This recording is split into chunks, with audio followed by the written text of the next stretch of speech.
అంటే నేను రామ్ చరణ్ ఉన్నప్పుడు, నేను పుట్టినప్పుడు నేను ఇంటర్ ఎప్పుడు చదువుతున్నాను. ఇంటర్ చదువుతున్నప్పుడు నాకు అన్నయ్యకి అబ్బాయి పుట్టాడని చెప్తే ఇంట్లో నామకరణం చేశారు. నామకరణం చేసినప్పుడు మా నాన్నగారు పెట్టిన పేరు, మా ఇంట్లో అందరికీ ఆంజనేయ స్వామి పేరు రావాలి, మా ఇంటి దైవం అని. రామ్ చరణ్కి రాముడి చరణాల దగ్గర ఉండేవాడు ఎవడో హనుమంతులు, ఆంజనేయ స్వామి. నిత్యం బలం ఉండి కూడా వినయ విధేయతలతో ఉండే వ్యక్తి ఆంజనేయ స్వామి.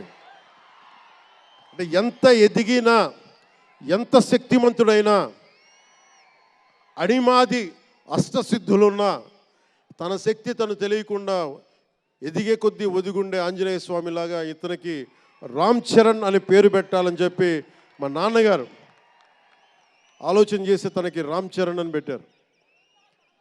అలాగే రామ్ చరణ్ నాకు, ఎందుకంటే నాకు చిరంజీవి గారు అన్నయ్య కాదు, పితృ సమానులు, తండ్రి సమానులు. మా వదిన నాకు మాతృమూర్తి. సో నాకు రామ్ చరణ్, నేను బాబాయ్ వీటన్నిటికంటే కూడా నాకు ఎప్పుడు ఒక తమ్ముడు.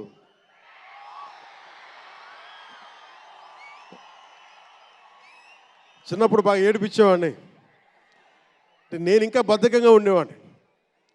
అంటే కరెక్ట్గా చెప్పాలంటే నేను తమ్ముడు సినిమాలో నా క్యారెక్టర్ లాగా ఉంటే, రామ్ చరణ్ 7 ఏళ్ల వయసు, నా రెండో కొడుకు అంత వయసు ఉండేది. ఇప్పుడు ఆ వయసులో తెల్లవారుజామున చలిలో హార్స్ రైడింగ్ నేర్చుకోవడానికి మొత్తం ఆ హెల్మెట్తో పాటు అన్నీ పెట్టుకొని, షూస్ అన్నీ సర్దుకొని రాత్రే నేను సోఫాలో పడుకొని ఉంటే వచ్చి పాపం నన్ను లేపి, ఇంకా నేను పడుకునేవాడిని, తను రెడీ అయిపోయి నన్ను లేపి ఒకసారి నేను దింపాల్సి వచ్చేది.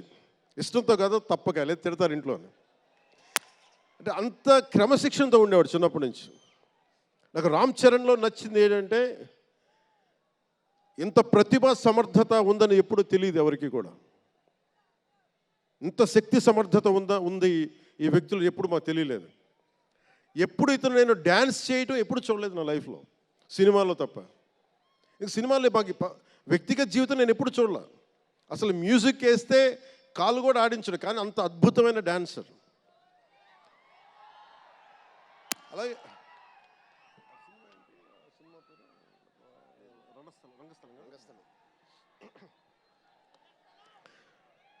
రంగస్థలం గురించి మాట, సుకుమార్ గారి డైరెక్షన్లో రంగస్థలం. నాకు నటన చూసి ఇతనికి బెస్ట్ యాక్ట్ అవార్డు రావాలని మనస్ఫూర్తిగా అనిపించింది. అంటే అంత గొప్ప పెర్ఫార్మెన్స్ చేశాడు. భవిష్యత్తులో ఇతను ఉత్తమ నటుడు కూడా కావాలి, ఉత్తమ నటుడు అవార్డు అందుకోవాలి.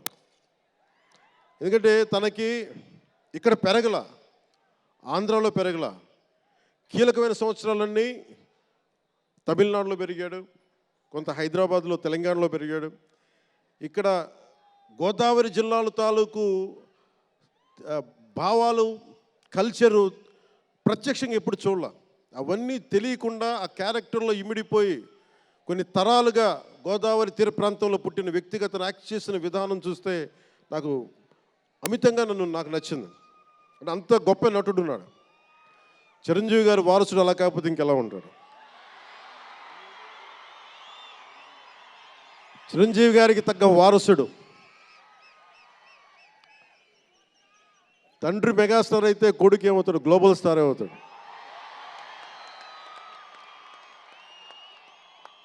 అంటే చిరంజీవి గారిని ఎందుకు అంటే ఎక్కడ గుర్తు పెట్టుకోవాలంటే, అంటే నాకు మా అన్నయ్య అంటే ఎందుకు గౌరవం, మొన్న కూడా ఇంట్లో అప్పుడప్పుడు చెప్తా ఉంటాం.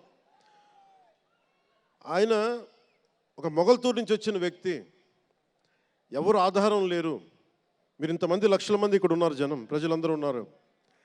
మనకి ఎవరో ఒకళ్ళు ఉండాలి అని అనుకోకర్లా, మీకు మీరే ధైర్యం. మీరు అనుకుంటే మీరు సాధిస్తారు. గుండె లోతుల్లో నుంచి నేను సంకల్ప బలం ఉండి దానికి తగ్గ పట్టుదల, కార్యదక్షత ఉంటే మెగాస్టార్ చిరంజీవి గారిలాగా ఎలా సాధించగలరో ప్రతి ఒక్కరూ మీరు కోరుకున్న దాంట్లో సాధించగలరు. అంటే ఆయన ఒక్కడు పెరిగి మా అందరికీ ఆశ్రయం ఇచ్చాడు, ఊతం ఇచ్చాడు.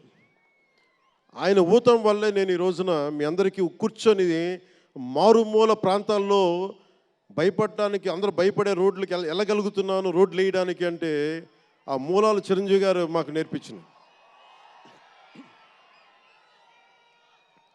అంటే ఇది ఎందుకు చెప్తున్నానంటే, నేను చిరంజీవి గారిని ఎంత కష్టపడేవారు ఆయన కష్టపడి బయటికి వచ్చి ఇంటికి వస్తే నేను అర్ధరాత్రి పూట వెయిట్ చేసేవాడిని అక్కడ సోఫాలో పడుకున్నాను హాల్లో. మా అన్నయ్య గారు ఎప్పుడు వస్తారు, ఆయన ఎంత కష్టపడేవారంటే కనీసం వచ్చి షూలు ఇప్పుకోవడానికి అసలు శక్తి ఉండేది కాదు. అలిసి సొలిసి ఒళ్ళు కుమిలిపోయి, అంటే ఏమంటుందని అసలు కందిపోయి దెబ్బలు తిని, ఎందుకంటే అప్పుడు సేఫ్టీ మెకానిజం లేదు. మన గుండా షూటింగ్ టైంలో మన ఏదో అనకాపల్లి వెళ్తుంటే ఇక్కడే చిరంజీవి గారు చేశారని ఎవరు ఆయన సన్నిహితులు చెప్తా ఉంటే, ఆ పడిపోయి ట్రైన్ కింద యాక్సిడెంట్లో కాలు ఫ్రాక్చర్ అయ్యి, అలాంటి ఒక సేఫ్టీ లేని పరిస్థితులు ఆయన చేస్తూ ఇంటికి వచ్చేటప్పటికి మాకు చేయగలిగేది ఏంటంటే, మాకు గిల్టీగా ఉండేది. తమ్ముడు సినిమాలో నేను ఎలా ఉండేవాడిని, ఆకతాయిగా తిరుగుతా, అలా నాకు అలా అనిపించేది నా జీవితం. అలా లేననుకోండి, కానీ మా అన్నయ్య వచ్చేటప్పటికి ఏదైనా చేద్దామని తపంతో పాపం ఆయన సాక్స్ తీస్తే కాళ్ళు వాచిపోయాయి, ఆ షూ కూడా వచ్చేది కాదు, చెమటతో తడిచిపోయేది. ఆయన షూలు తీసి ఆయన పాదాలు తుడిచి అది చేస్తే మాకు ఒక చిన్నపాటి ఉపశాంతి మాకు లభించేది. ఎందుకంటే ఇంత కష్టపడుతున్నాడు ఇంతమంది కోసం అనేది. అంటే అలాంటి కష్టాన్ని చూసి పెరిగాడు రామ్ చరణ్. అందుకే ఎందుకు ఆయన గురించి చెప్తున్నానంటే, మేము ఎప్పుడూ దీన్ని అహంకారంగా తీసుకోవాలి. మెగా అభిమానులు ఇలాంటి పదాలు మేము ఎందుకు మాట్లాడమంటే, ఇక్కడ అందరి హీరోల అభిమానులు ఉన్నారు. జూనియర్ ఎన్టీ, మీరు అందరు సినిమాలు చూస్తారు. రామ్ చరణ్ ఒక సినిమాని ఎక్కువ ఇంకొక హీరోని ఇష్టపడచ్చు, ఒక హీరోని ఎక్కువ ఇష్టపడచ్చు. జూనియర్ ఎన్టీఆర్ గారిని ఇష్టపడతారు, అల్లు అర్జున్ గారిని ఇష్టపడతారు, అలాగే ఒక ప్రభాస్ గారిని ఇష్టపడతారు. ఇంకా హీరోస్ పేర్లు అందరూ చెప్పి ఒకసారి మర్చిపోయి. ఘట్టంనేని మహేష్ గారిని ఇష్టపడతారు. అంటే నేను ఎందుకు అందరి హీరోల, క్షమించాలి, అందరి హీరోల అభిమానులని పేరు పేరున, నేను సమయం తక్కువ ఎక్కువ మంచి అందరి హీరోలు పేరు పేరున చెప్తున్నాను. చిన్న చిత్తగా అట్లని చెప్పట్లా. ఎవరైనా సరే, ఏ స్థాయి హీరోలైనా సరే వారు ప్రత్యేకించి అభిమానులు ఉంటారు. నాని గారు ఉన్నారు, ఆయనకి ప్రత్యేకించి మా ఇంట్లో చాలామంది అభిమానులు ఉన్నారు. మా సిస్టర్ చాలా నచ్చుతారు మా చెల్లికి నాని గారి సినిమాలు. ఇలాగా మా ఇంట్లో అందరికి కూడా మాకు మా చిరంజీవి గారు మాకు నేర్పించింది, ఒక హీరోని ద్వేషించే పని మాకు తెలియదు. మాకు చిన్నప్పటి నుంచి మా జీవితంలో కళమా తల్లి సాక్షిగా చెప్తున్నాం, ఎప్పుడు కూడా మా ఇంట్లో ఈ హీరో సినిమా పోవాలి, మేము ఉండాలి, మా ఇంట్లో ఎప్పుడు లేదు. అసలు ఆ సంస్కృతి మా ఇంట్లో లేదు. అందుకు మేము అందరం బాగుండాలని కోరుకుంటాం. ఎందుకు బాగుండాలని కోరుకుంటామంటే, సర్వే జనం సుఖినో భవంతు అని చెప్పి మా నాన్న నేర్పించిన ఇది మాకు సంస్కృతి. అది మేమే బాగుండాలి, వాళ్ళు బాగుండకూడదు అనుకుంటే ఎకానమీ తిరగాలి, అందరి దగ్గర డబ్బులు ఉండాలి, అందరూ బాగుండాలని కోరుకుంటాం. అలాంటి పరిస్థితుల్లో, అలాంటి వాతావరణంలో పెరిగాం. రామ్ చరణ్ అలాంటి వాతావరణంలో పెరిగిన వ్యక్తి. నాకు చాలా గర్వంగా ఉంటుంది, చాలా ఆనందంగా ఉంటుంది. అతని హార్స్ రైడింగ్ చూస్తే మటుకు నాకు చాలా అసూయ వస్తుంది. నాకు చాలా తక్కువ సందర్భాల్లో నాకు అసూయ వస్తాయి.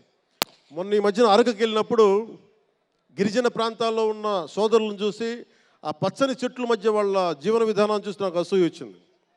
అలాంటి అసూయ రామ్ చరణ్ని చూస్తే నాకు మగధీరలు అనిపించింది. ఎంత అద్భుతంగా చేస్తున్నాడు అతను. చిన్నప్పుడు నేను కూడా నేర్చుకొని ఉంటే, ఇలా ఇంట్లో కూర్చొని కాళ్ళు బాలజాపుకొని కూర్చోకుండా, పుస్తకాలు కాకుండా ఇంకేదైనా చేస్తుంటే నేను ఇంత అద్భుతంగా చేసేవాడిని అనిపించేది. ఆ పట్టుదలతోటి నాకు హార్స్ రైడింగ్ నేర్చుకోలేదు జీవితంలో. ఇప్పుడు గబ్బర్ సింగ్ సినిమాకి నాకు హార్స్ రైడింగ్ పెట్టారు. అందరూ ఏమనుకున్నారంటే పవర్ స్టార్ అంటే అన్నీ వచ్చేసి అనుకున్నారు. నాకు తెలియదు అవన్నీ. హార్స్ రైడింగ్ అని చెప్పారు, ఓకే అని గుర్రం చూపించారు నాకు. అది కచ్ రాష్ట్రం, గుజరాత్లో.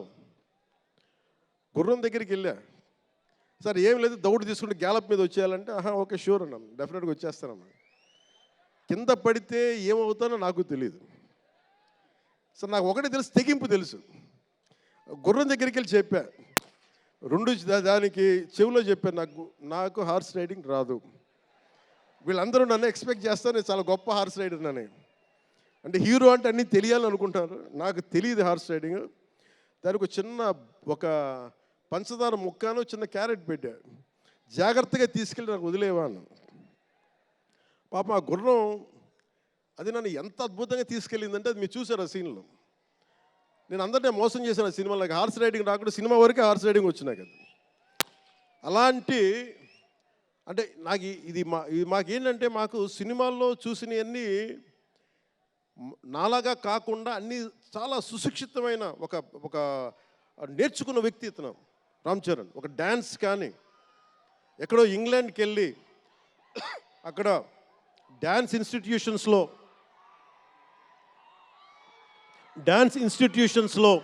డ్యాన్స్ నేర్చుకొని ఇవన్నీ వచ్చిన వ్యక్తి. అలాగే ఈ సినిమా